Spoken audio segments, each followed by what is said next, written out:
Good evening. My name is Curt Clawson. I'm both humbled and grateful to the Tea Party Express for this opportunity tonight. I'm also thankful to my dad and especially to my mom, my hero. I'm thankful for our veterans and men and women in uniform defending our freedom and liberty all over the globe. Finally, I give thanks to our God for the blessings of this great nation, founded in liberty and opportunity for all. President Obama just presented his proposals for America, pretty much the same rhetoric we've heard for the past 6 years. I'm not here to pick apart his ideas one by one, but rather to offer a very different vision for our nation. Further burdening the American economy with even higher taxes is wrong, just as more debt and more unfunded programs are wrong. The Tea Party Express and I see an America where solutions rest not in big government, but personal liberties, in free enterprise, and in the opportunity for all to pursue their American dream, regardless of race, creed, or conditions of birth. To restore our nation to greatness, we need to empower and enable individual achievement. We need to get past the idea that Washington can solve all of our problems. Government and decisions must move closer to home, including more local and family choice on education and on health care. Our vision is not based on wealth redistribution, but rather on economic liberty, private enterprise, and wealth creation that benefits everyone. We believe that all Americans ultimately want the same things. We all want to achieve our own unique American dream.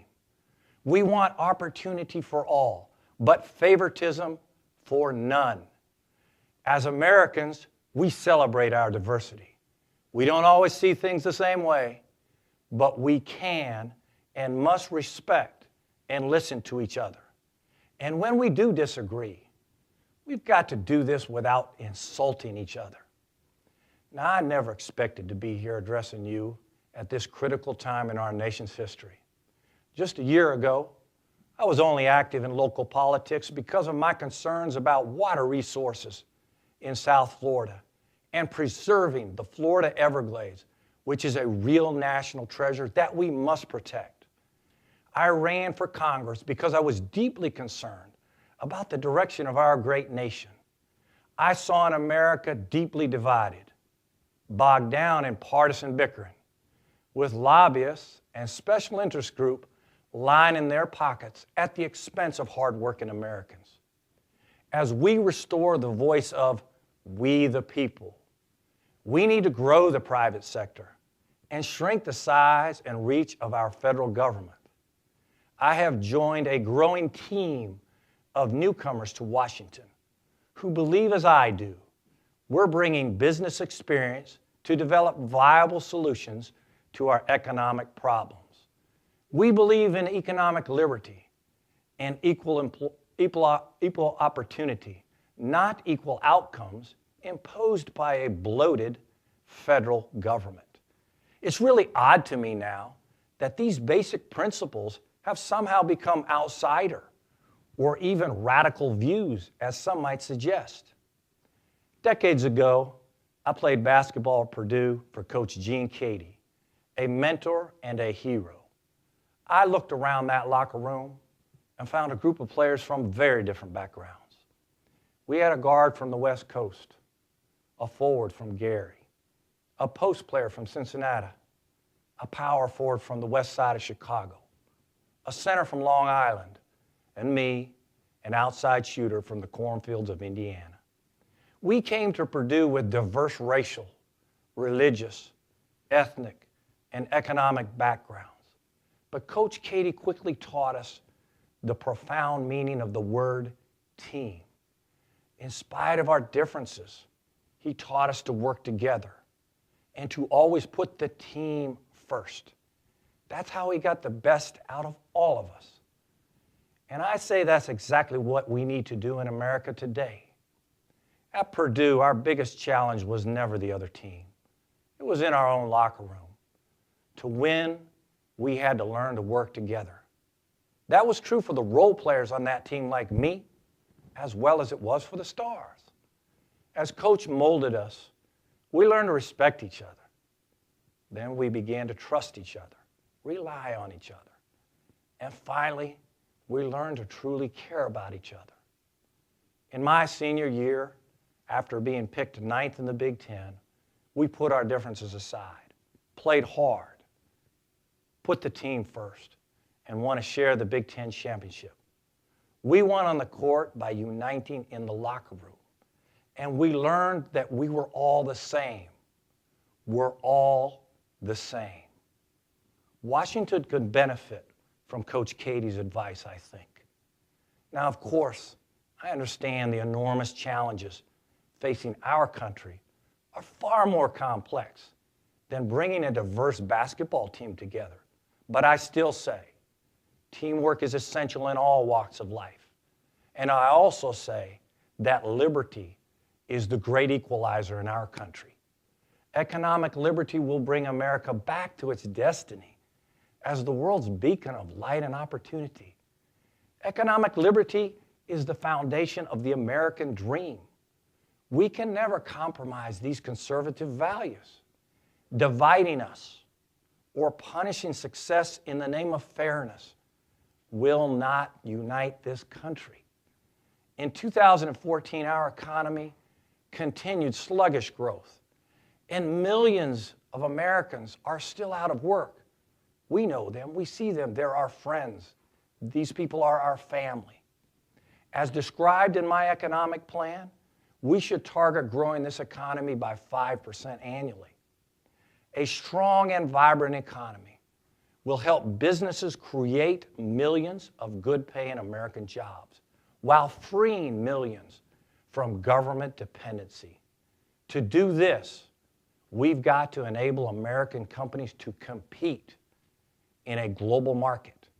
We've got to reduce burdensome regulations and reduce the business tax rate, currently the highest in the developed world. In 1962, John F. Kennedy said the following: "There's no need for us to be satisfied with a rate of growth that keeps good men out of work and good capacity out of use." A year later, President Kennedy added, "The final and best means of strengthening demand among consumers and businesses is to reduce the burden on private income and reduce the deterrents to private initiative which are imposed by our present tax system." I say that we need to begin by cutting the small business and corporate tax rates in half to 17.5% and take out all the loopholes. We also need to lift the economic shackles of Obamacare. It makes us uncompetitive, and it has not let us keep our plans as we were promised. We can do better. We can do better. We've got to replace Obamacare with a fair, patient-focused, market-based system, and no one should lose their health care. We can't expect to move America ahead by heaping higher taxes on achievement or by the government printing or borrowing money and piling debt onto future generations. I say no, no. We can't spend our way to prosperity with more and more entitlements or more government handouts. Long-term, sustainable solutions require an empowered private sector led by small businesses and American innovation that must include energy independence. A major step forward here would be for the President to approve the completion of the Keystone Pipeline. Success for our nation also means embracing diversity, including legal immigrants and the millions waiting legally to begin their own American dream. Legal immigration has long been and remains a key to American greatness. To those who speak Spanish, I say, todos creemos en Dios, la familia, el trabajo y la libertad. Hay que respetar la ley. pero ustedes son bienvenidos con nosotros. Todos somos iguales, por supuesto. Nuestra casa es su casa. We all believe in God, the family, hard work, and liberty. The law must be followed, but you are all welcome with us. We are all the same, of course. Our house is your house. As we respect our immigration laws, we've also got to be fair to the more than 10 million Americans currently struggling to find good jobs. As I said, these are our friends, families, and neighbors. To do this, we need to secure our borders first. This is important for fairness first, and also for security for all Americans. Finally, we must unite against the global terrorist threat that is radical Islam. We must not shy away from calling this threat by its name. We must join with our partners in Muslim nations, our friends in Israel, and a coalition of freedom-loving nations around the world. America must lead this coalition, but we must end the disproportionate sacrifice of American blood and treasure. Our allies must finally step up and contribute more to this fight. And we've got to stop getting into bad wars. Too much dying. Today, the light of the Statue of Liberty, a gift from our French partners during our independence, shines across the Hudson to the footprint of the Twin Towers.